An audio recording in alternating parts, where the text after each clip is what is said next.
मेरे बच्चे हर तरीके से मुझे पूछते हैं पापा ये चाहिए, पापा मैं उनको क्या दूं? किसान भाइयों से आप इनके प्राइवेट बैंकों के मत फंस जाना जाल में। दोस्तों मैं सुरेंद्र छावड़ा, आप देख रहे हैं द सिटी। दोस्तों आज हम पहुंचे हैं शहर के एक्सिस बैंक के बिल्कुल सामने। आप देख पा रहे हैं तस्वीरें एक्सिस बैंक के बिल्कुल ठीक सामने। आपको तस्वीरें दिखा दें, यहाँ हमारे सामने शख्स जो नथोर गांव का शख्स अर्धनग्न अवस्था में जो बैठा है, इनका बड़ा आरोप है कि एक्सिस बैंक की ओर से बड़ा जो घोटाला नथोर गांव के किसानों के साथ किया गया। जो बता दें बीमा क्लेम राशि जो इनके खाते से काट ली गई, लेकिन इनको बीमा क्लेम नहीं जो मिला। बड़ा आरोप है, बैंक पर आरोप है, बैंक के अधिकारियों पर आरोप है। सो बातचीत करेंगे यहाँ किसान नथोर के जो किसान यहाँ पहुँचे हैं, इनसे बातचीत करेंगे, बैंक के अधिकारियों से बातचीत करेंगे। सो जानते क्या पूरा मामला। धन्यवाद, जुड़े रहिए द सिटी न्यूज़ के साथ।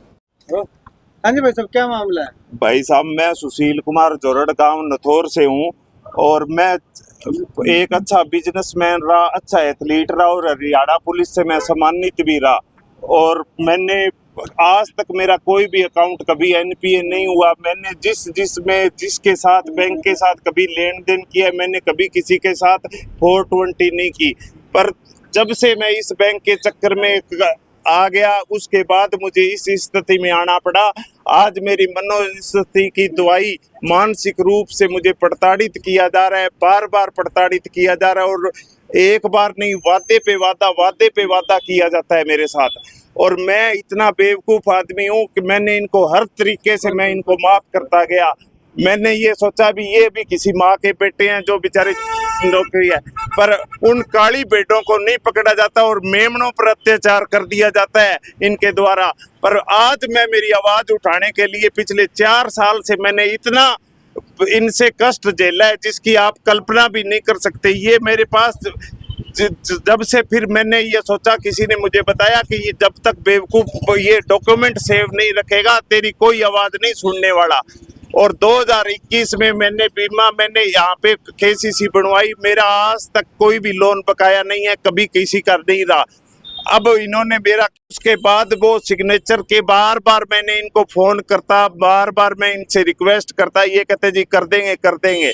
फिर मैंने इसके बारे में ब्रांच जयपुर एक्सिस मानसरोवर की ब्रांच से, वहाँ से उसने ब्रांच मैनेजर ने मुझे समझाया ऐसे कुछ नहीं होता, आप अगर फ़ोन करते रहोगे कोई नहीं सुनेगा, आप इनको लीगल ईमेल के द्वारा भेजो, कोई भी है। उन्होंने मेरे इंग्लिश में मेल करके इनको भेजा। मैं भेजने के बाद इन्होंने मेरा वो अपने सिग्नेचर चेंज किए 4 साल तक। और जब भी मैं पेमेंट निकलवाता पहले यहाँ पे एम्प्लॉय से बात करवाता, मैंने उस बैंक के किसी एम्प्लॉय की, फिर ये वहाँ पे उसको कहते कोई नहीं दे दे, ये आदमी सही है। और उसके बाद मैं बीमा की अर्जी इनको देता रहा। ये इससे जब मैंने अकाउंट खुलवाया यहाँ पे, तो मैंने हर तरह की इनसे पॉलिसी ली। मैंने भले ही मेडिकल क्लेम और टाटा AIG का, भले ही मैंने लाइफ इंश्योरेंस मेरे फादर का, भले ही मेरे वाइफ का अकाउंट हो, भले ही मेरे फादर का अकाउंट और मैंने इन पे इतना ट्रस्ट किया, कोई जिसका कोई मुकाबला नहीं है। आप ये कहो कि आज मैं मानसिक रोगी भी बन चुका हूँ। मेरी जयपुर के SMS से दवाइयाँ चल रही है, जिसकी मैं अभी आपको सारी कॉपियाँ दे दूंगी। और जो मेरे साथ वारदातें हुई है, इन्होंने जो मेरे साथ वारदात किए उसके बारे में, इस बार बात मुद्दे की, इस बार ये मेरे जाल में कैसे फंसे कि इस बार सतर्क होके मैंने हर एक तरीके से डॉक्यूमेंट इनका सेव करना चालू कर दिया। मैंने इनके एम्प्लॉयज़ को फ़ोन किया, उन्होंने कहा सर कोई दिक्कत नहीं है, आपका कट जाएगा। फिर मैंने कहा यार मैं इस बार हर एक काम लीगल करूँगा। मैंने वहाँ से जयपुर मेरे बच्चों के लिए पढ़ाने के लिए रहता हूँ। आज मेरी ये दस्ता कर दी कि मुझे एजुकेशन लोन भी लेना पड़ा बच्चों के मेरे पढ़ाने के लिए, और वो भी मैंने कभी एनपीए नहीं हुआ, उसके अंदर भी मैंने उसके पैसे भरे हैं।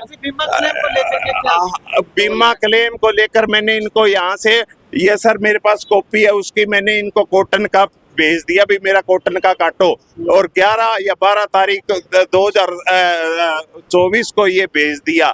उसके बाद इन्होंने क्या किया, राइस का काट दिया। फिर मैंने कहा यार, आप राइस का क्यों काट दिया? मेरे राइस तो एक सोच भी कल्पना ही नहीं कर सकता। फिर उसके बाद इन्होंने मेरा प्रीमियम काटा 29,000।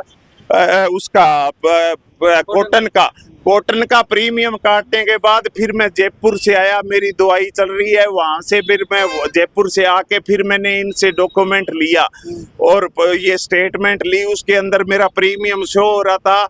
ये कहते सर हमारी सेंट्रल टीम से बात हो रही है, अब हमारी वहाँ से बात हो रही है। मैंने कहा आपने मुझे है ना हर तरीके से प्रताड़ित किया, आपने मुझे हर हद तक पार कर दिया। उसकी जो चैट है इनकी, अब जो चैटें हुई है, अब इन्होंने जो इनके एम्प्लॉय जिनसे मैं डील कर रहा था वो कहते हम आपके हर सुख और दुख में आपके साथ खड़े हैं। मैंने कहा मैं मीडिया बुला कर ये सारी बात बोलूंगा।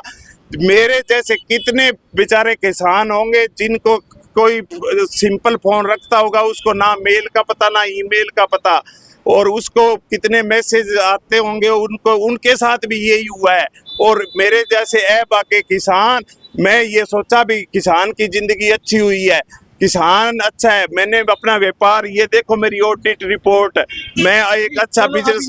ये बताओ मुझे कि आपका बीमा क्लेम आया कि नहीं आया? मेरा सर प्रीमियम काट दिया गया और मेरा बीमा क्लेम नहीं आया। अब मैं बात बैंक से बात करी, अब इनका एम्प्लॉय बोल रहा है आपका प्रीमियम वापस दे देते हैं। मैंने कहा प्रीमियम वापस देने के आज मेरी क्या स्थिति है, आज मैं अगर कुछ भी कर लेता हूं तो इसके जिम्मेवार आप होगे। प्रीमियम अब कैसे वापस दे दोगे? प्रीमियम तो उस दिन ही दे देते, कब तक दोगे मेरे को प्रीमियम? ऐसे कर करके मेरी जो आज स्थिति है, मैं आप मेरे से कल्पना नहीं कर सकते। मेरी आज इन्होंने वो मुझे नंगा करके रख दिया। मेरी मैं सामाजिक बुराई समझ के और लोन उठाना एक हमारे समाज के अंदर बहुत बड़ी बुराई होती है। मैं सोचा इनका ये बात ना पता लगे, ये बात ना पता लगे, और इन्होंने मेरा उतना ही शोषण किया। इस बार फिर वो बोले ये एक मीठा जहर देते हैं, मेरी लिमिट को दोबारा बढ़ाया इन्होंने। दोबारा जो 12 के जो दिसंबर के अंदर 12 में बढ़ाने पे मेरे से घर से पैसे भी मंगवाए, कहते अकाउंट और खोले। मैंने कहा यार कितने के अकाउंट खोलोगे, बहुत खोल चुके हो अकाउंट।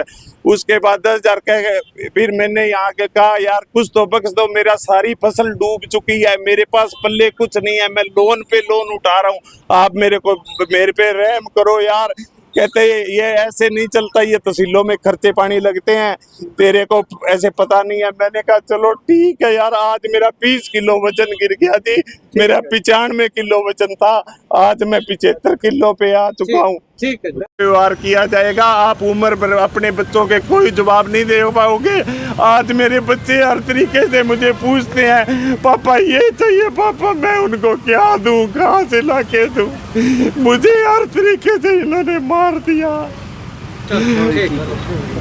किसान भाइयों से आप इनके प्राइवेट बैंकों के मत फंस जाना जाल में। अगर इनके जाल में फंस गए तो सारी उम्र नहीं निकलोगे। ये आपको एक बार अच्छी चाय कॉफी और आपको सर